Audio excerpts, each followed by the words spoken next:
সালাম আলাইকুম, আমি আমাজউদ্দিন ফরহাদ আছি আপনাদের সাথে আমার নিয়মিত ভিডিও রাস্তার রাজনীতি থেকে আপনাদের সবাইকে স্বাগত জানাচ্ছি। আজকের যে একটা খবর আপনারা দেখেছেন কিনা জানি না, আন্তর্জাতিক মানবাধিকার সংস্থা বাংলাদেশে মানবাধিকার বিষয়গুলো পর্যবেক্ষণ করার জন্য তারা বাংলাদেশে অফিস স্থাপন করতে চাচ্ছে এবং বাংলাদেশ সরকার অফিস স্থাপনের জন্য যে সামগ্রিক যে অনুমতি বা বাংলাদেশ সরকার ক্লিয়ার করে দিয়েছে এবং বলা যায় যে কিছুদিনের মধ্যেই হচ্ছে আন্তর্জাতিক মানবাধিকার সংস্থা বাংলাদেশে একটি অফিস গঠন করবে। আমি মনে করি যে আন্তর্জাতিক মানবাধিকার সংস্থা বর্তমানে এটি একটি মেরুদণ্ডহীন সমকামী সংস্থা হিসেবে বিশ্বের বুকে মাথা উঁচু করে দাঁড়িয়ে রয়েছে।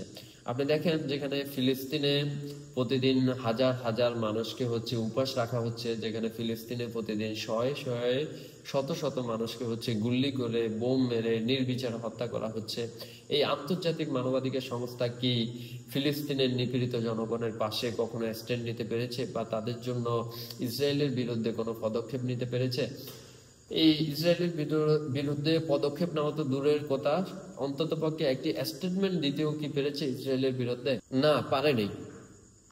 ইসরায়েলের বিরুদ্ধে এই আন্তর্জাতিক মানবাধিকার সংস্থা বলেন, সো কল ইট, এই সংস্থাগুলো যতগুলো সংস্থা রয়েছে, হিউম্যান রাইট ওয়াচ বলেন, এই সংস্থাগুলো আজ পর্যন্ত ফিলিস্তিনি নিপীড়িত জনগণের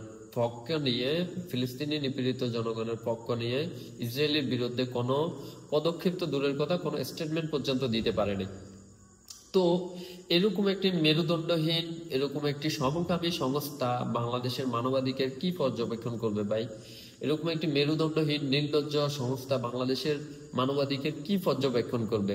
এবং এরকম একটি মেরুদণ্ডহীন নির্লজ্জ সমকামী মানবাধিকার সংস্থা বাংলাদেশে তাদের অফিস গঠন করার জন্য অ্যাক্সেস চাইলো, আর আমাদের 18 কোটি জনগণের সরকার এই অ্যাক্সেসটা দিয়ে দিল কোনো প্রশ্ন না করেই।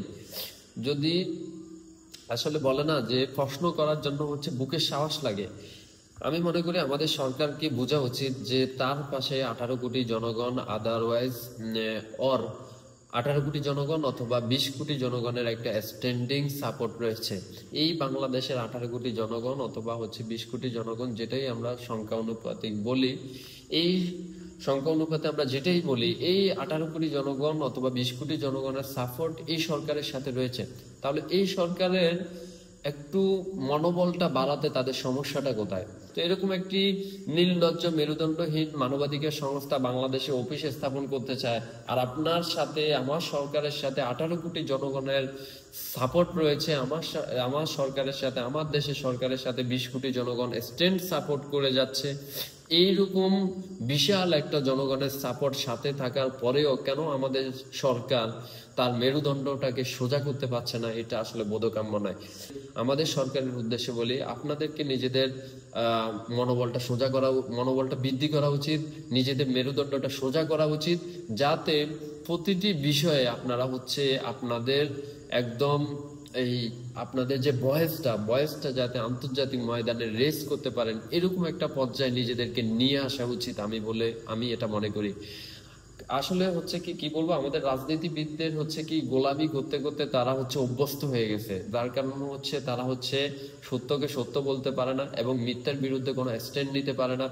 আজকে যদি আমাদের রাজনীতিবিদদের মেরুদণ্ড সোজা থাকতো এবং আজকে যদি আমাদের রাজনীতিবিদদের মনোবল উপরিভাগে থাকতো, আমাদের রাজনীতিবিদদের যদি মনোবল যদি স্বচ্ছ থাকতো এবং মনোবল যদি বেশি থাকতো, তাহলে তারা বলতো যে আন্তর্জাতিক মানবাধিকার সংস্থা ফিলিস্তিনের হাজার হাজার মানুষকে যখন শহীদ করা হচ্ছে, এরকম ফিলিস্তিনের হাজার হাজার মানুষকে যখন শহীদ করা হচ্ছে, তাদের পক্ষে একটা স্টেটমেন্ট দিতে পারে না। এই আন্তর্জাতিক সো কলিড মানবাধিকার সংস্থা আমাদের দেশে আনার কোনো দরকার নেই এবং আমাদের দেশে অফিস স্থাপনের কোনো দরকার নেই।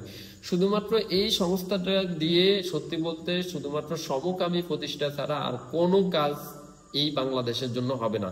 আর আমাদের সরকারকে কি বলবো ভাই, গোলামি করতে করতে আপনাদের মেরুদণ্ড বাঁকা হয়ে গেছে, যার কারণে আপনারা আপনাদের পক্ষে 18 কোটি থেকে 20 কোটি মানুষের সাপোর্ট থাকার পরেও আপনারা হচ্ছে ফিলিস্তিনের জনগণের পক্ষে স্ট্যান্ড নিতে পারেন না, এবং যে মানবাধিকার সংস্থা ফিলিস্তিনের পক্ষে স্ট্যান্ড নিতে পারেন না তাদের বিরুদ্ধে আপনারা কোনো স্টেটমেন্ট দিতে পারেন না, এবং তাদের বিরুদ্ধে আপনারা কোনো কথা বলতে পারেন না।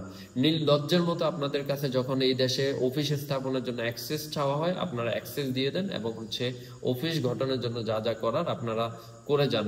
আমি আমাদের সরকারের উদ্দেশ্যে বলতে চাই, আপনার পাশে 18 থেকে 20 কোটি জনগণের সাপোর্ট রয়েছে। এই 18 থেকে 20 কোটি জনগণের সাপোর্টকে মনোবল হিসেবে কাজে লাগিয়ে নিজের মেরুদণ্ডটা সোজা করার জন্য আহ্বান জানাচ্ছি। সবাই ভালো থাকবেন। আল্লাহ হাফেজ। আসসালামু আলাইকুম।